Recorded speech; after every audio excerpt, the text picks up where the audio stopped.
Chair recognizes Representative Welch for 5 minutes. Thank you, Mr. Speaker. To the bill, I rise today in strong support of raising the minimum wage.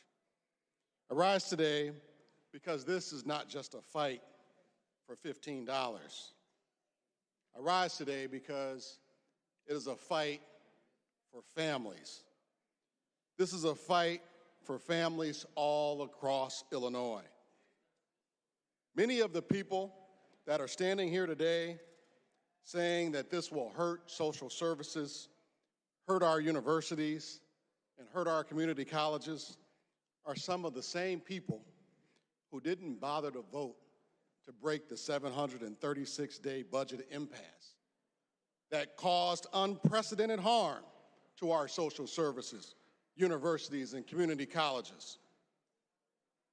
My colleagues on the other side of the aisle also keep asking, what's the rush?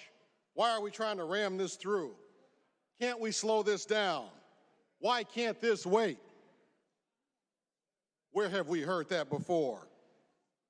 Those are the same questions people asked Dr. Martin Luther King Jr. in the 1960s when he was fighting for civil rights and fighting and leading the Poor People's Campaign.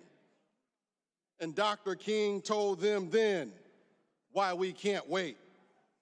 People should not go to work 40 hours a week and still not be able to put food on their table. People should not work a full-time job and still experience homelessness. People should not work every day and still live below the federal poverty line. This bill helps our entire state. The cost of living for working families across Illinois is rising, and a $15 minimum wage is necessary for families across the state just to make ends meet. In East St. Louis, in Peoria, in the Quad Cities, in DuPage County, it helps everyone across this state. Dr. King said, there is nothing but short-sightedness to prevent us from guaranteeing a livable income for every American.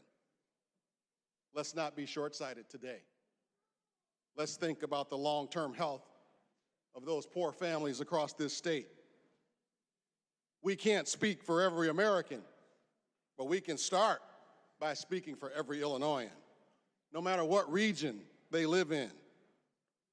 No matter what part of this state, east or west, north or south, you have a chance to speak for them today. You can tell them when you go to work, you can pay your rent. You can buy food. You can put clothes on your kids' backs. That you can have the decency when you go to work. Mr. Speaker, let's pass this bill today, and let's raise the wage and return decency to working families across this state. I ask that we vote yes on Senate Bill 1. Thank you, Mr. Speaker.